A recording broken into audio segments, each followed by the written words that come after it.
Jorgelina Signa, que está aquí, la concejal del Partido Obrero, que estuvo durante estas últimas jornadas allí en Buenos Aires, frente al Congreso de la Nación. Jorgelina, ¿cómo le va? Gracias por estar aquí. Hola, no, gracias a ustedes. Bueno, balance de lo que ha pasado, balance de lo que pasó afuera y sobre todo adentro, que finalmente se cambió la reforma previsional, ¿se aprobó? Finalmente se aprobó. Sí, hubo como dos instancias, es decir, primero estuvo lo del jueves 14, que fue muy numeroso, y donde la victoria fue una victoria literalmente popular, es decir, el poder haber truncado en aquella oportunidad la sesión que pretendió, ¿no es cierto?, lo que sucedió luego, que esta confiscación a más de 17 millones de jubilados en nuestro país, realmente fue una victoria popular y una derrota del gobierno. Luego, a pesar de que esto se dio en el marco de una brutal represión ya el jueves 14, allá en la Plaza de los Dos Congresos, la movilización que sucedió el 18 de diciembre pasado fue duplicada o triplicada. Es decir, las columnas enormes de parte del movimiento obrero, de los trabajadores, la juventud, de los barrios, colmó, como se habrá visto en algunas imágenes que se pudieron observar, había más de 300.000 personas, había gente por todos lados, columnas que no podían ingresar a la Plaza Dos Congresos porque ya estaba colmado de gente, y fue realmente una bronca popular contra una ley que ataca a uno de los sectores más vulnerables como son los jubilados, y también toda una serie de cosas que jode a los activos, es decir, esto no solamente es para aquel que está jubilado o prontamente a jubilarse, sino a los trabajadores en general. Es un paquete previsional de una confiscación histórica. El presidente dijo que estuvo orquestado y que la violencia estaba organizada justamente para desestabilizarlo. ¿Usted que estuvo allí lo vio de esa forma? Mira, yo lo que te puedo decir es una frase que escuché, porque imagínate que hay de todo, se ha dicho de todo. Realmente cuando íbamos llegando a la Plaza de los Dos Congresos había un operativo de batalla, en el sentido de que había camiones hidrantes, 1.000 efectivos de la Policía Federal, la presencia luego a partir de las 3 de la tarde de 33 camiones de gendarmería, es decir, que trajeron un refuerzo, además de la Policía Federal, la gendarmería, bueno, de todo. Había gases lacrimógenos, balas de goma, es decir, era un despliegue, un arsenal realmente que parecía una batalla, el gobierno había colocado una línea delante del Congreso preparado para una batalla. Y realmente lo que yo me quedo con una frase de todas las que he escuchado, pues fíjate que cuando a alguien le roban a vos, me roban a mí, uno trata de defenderse, a pesar de que sea un poco imprudente, ¿no? Porque pone en peligro su vida por un montón de cuestiones, pero se defiende. El 18 de diciembre se le estaba robando a todos los trabajadores y a los jubilados de este país. La reacción fue de defender conquistas históricas que tenemos. Es decir, es un robo colosal lo que ha sucedido el 18 de diciembre, y esto ha sido llevado adelante, bueno, luego el 19 a las 7 de la mañana, por un arco de partidos que no son del macrismo, que han hecho banderas, ¿no es cierto?, de colocarse como opositores y que le han dado el voto positivo, diciendo diferentes cuestiones donde se sienten presionados sus gobernadores en las provincias, etcétera, pero que va a una gran confiscación que realmente va a golpear muy fuerte a los trabajadores jubilados.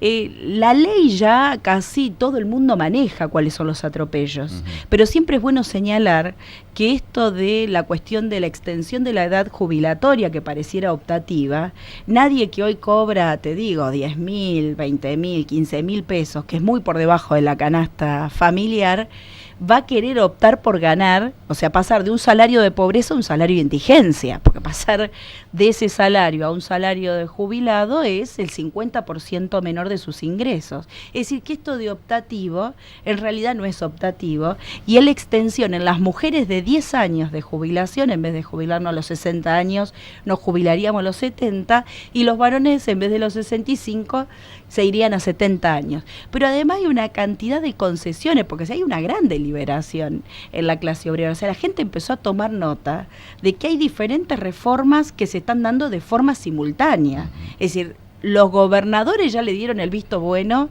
con el acuerdo de la reforma tributaria en las provincias. Que eso viene atado a concesiones que luego hay que decirle que sí en el gobierno y en el Congreso Nacional para que entonces la reforma tributaria se dé en los términos que ellos ya pactaron. Luego viene la reforma laboral, que ahora la han pateado en principio para marzo, producto de todo este gran bolonqui, pero que es un paquete, un gran paquetazo que va a golpear a todos aquellos que viven de su trabajo. ¿Escuchó por ahí que esto es el paso previo a que vuelvan las AFJP al sistema previsional en la República Argentina?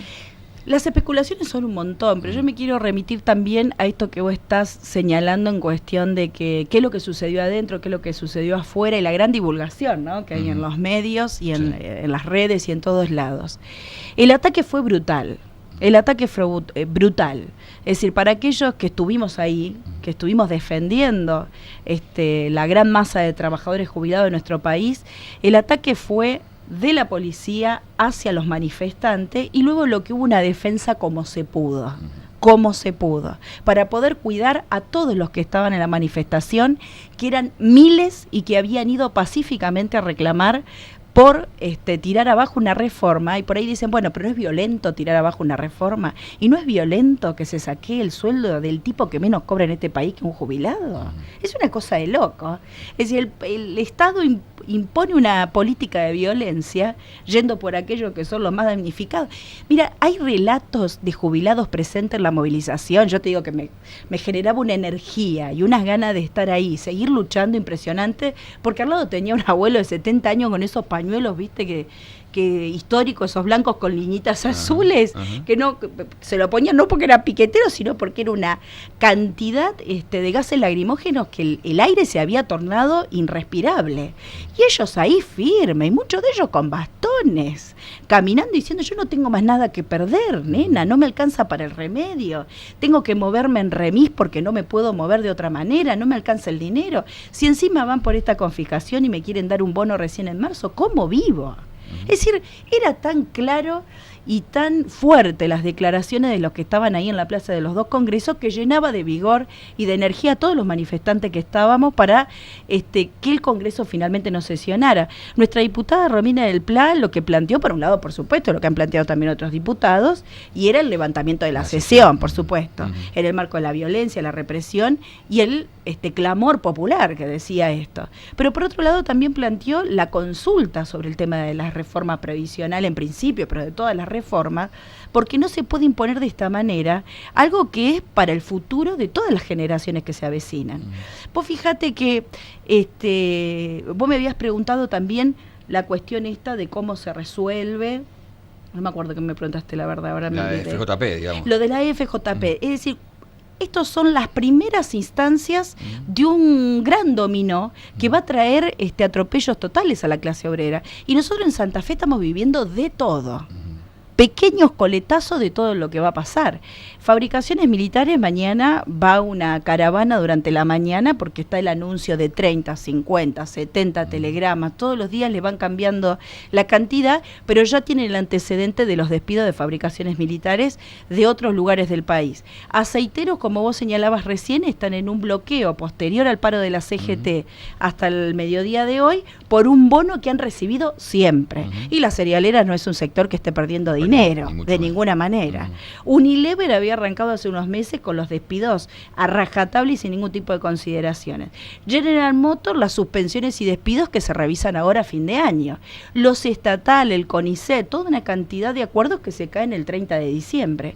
Es decir, es una provincia que potencialmente puede llegar a tener un gran golpe también en el sector de los trabajadores. Y estas leyes nefastas solo lo que hacen es reforzar aún más ese ángulo que es el del ajuste. También para aprovechar su presencia aquí, nos gustaba profundizar el tema del cupo trans que se aprobó en el Consejo de Capitán Bermúdez. ¿Qué significa? ¿Cómo se va a optar? ¿Hay compromiso del Ejecutivo para cumplir con lo que acaba de aprobar el Consejo a través de un proyecto suyo? Bueno, el cupo trans tiene que ver con una lucha a través de lo que son los movimientos de diversidad sexual que tienen una ley de amparo más general, digo, el tema del matrimonio igualitario, es decir, algunas cuestiones que se han llevado adelante hace unos años anterior, pero que efectivamente en las cosas de la implementación, es decir, algo que supuestamente somos todos iguales por ley, pero luego en la realidad no somos todos iguales. Es decir, si alguien va de un sexo a pedir trabajo con un DNI que tiene otro nombre de otro sexo, no lo toman. Eso es concreto. Sí. Luego hay una cantidad que va entre un 80 y un 85% de transexuales, de travestis que se dedican a la prostitución, es decir, son marginados no solamente, inclusive hasta por su propia familia. Es un grupo muy vulnerable que luego termina, producto de que no logra insertarse en la economía, digamos, en la sociedad, termina desplazado realizando, ¿no es cierto?, básicamente el trabajo de la prostitución, no el trabajo de la prostitución, la prostitución. Esto hace que, por supuesto, no solamente la cuestión de la prostitución, sino que carecen de obra social, de trabajo estable, una cantidad de cosas hace que su promedio de vida hoy, dicho por estadísticas y demás, y análisis que se han hecho, es entre 35 y 40 años. De manera que, aunque la ley, la Constitución diga de que todos somos iguales, efectivamente no todos somos iguales. No todos tenemos las mismas posibilidades, no todos tenemos el mismo promedio de vida, etcétera.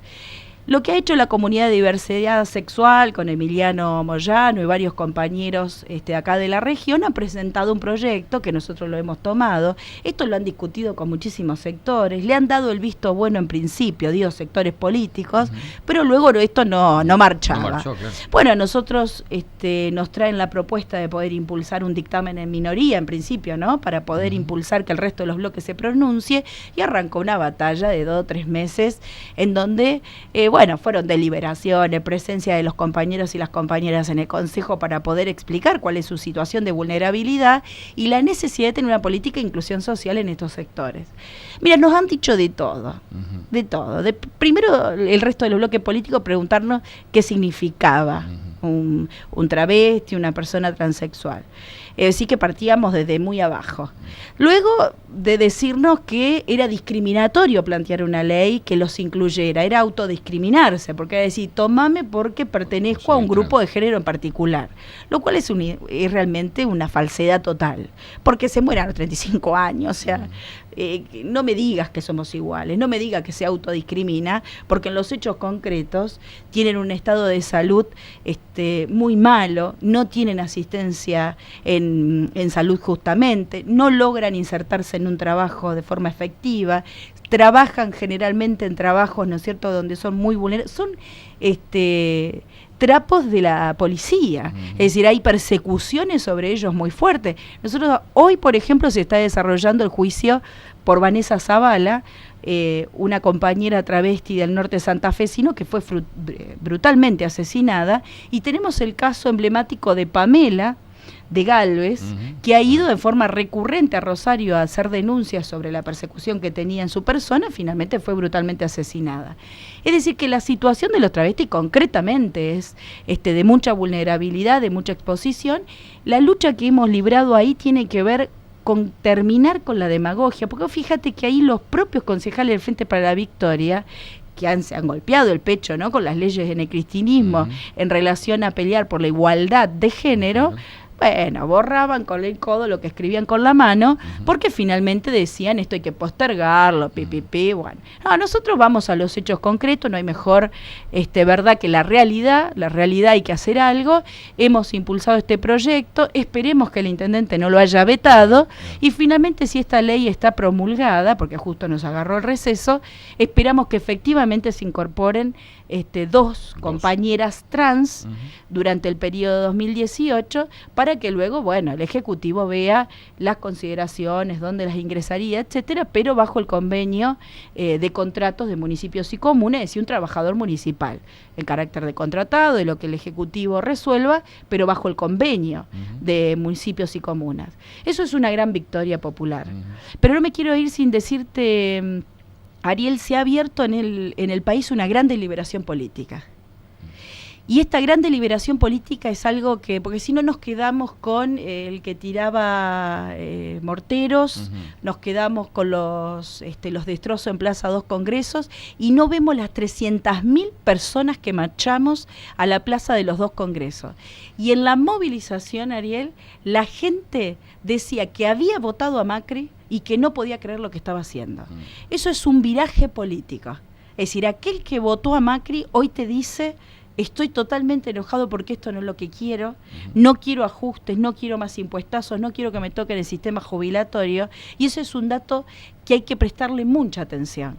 No solamente porque la plaza fue colmada por trabajadores, ojo, en el 2001, con todo el proceso que hubo en nuestro país, los movimientos más mayoritarios eran los desocupados. Hoy es la clase obrera, desde su gremio, columnas de la UOM, de ADEMI, de neumático, aceitero, era una cosa de loco la cantidad de trabajadores, que es la primera manifestación, inclusive, Ariel, de la gran descomposición de la CGT. Ya hay crisis en la CGT. Se fue la UOM. Se fue la UOM. Hay una crisis terrible en el triunvirato de la CGT porque han anunciado este paro que ya cuando lo digan yo creo que ni nadie le va a creer, porque ya lo han anunciado tantas veces y no lo han llevado adelante. De manera que estamos frente a una crisis en el movimiento, ¿no es cierto?, en la dirección del movimiento obrero, porque los que deberían dirigir están por detrás de la propia bronca popular. Una base que votó al macrismo y hoy ya rápidamente, en menos de 2 años, dice: esto no es lo que quiero.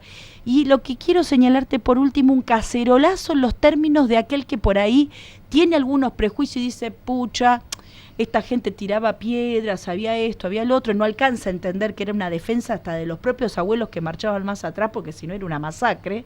Pero digo, al margen de esa divergencia que podemos tener, cacerolazos, manos, sin ninguna cosa, cacerola y cuchara, miles de trabajadores y de vecinos salieron a la calle a pesar de la represión, en Córdoba, en Buenos Aires, en Santa Fe, en Rosario, en el Monumento.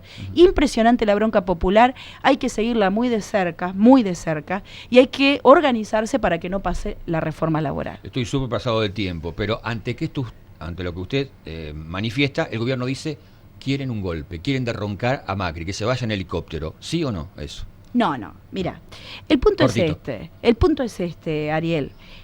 El golpe, digo para diferenciar al vecino que nos... El golpe lo arma el Estado. Por ejemplo, el golpe militar.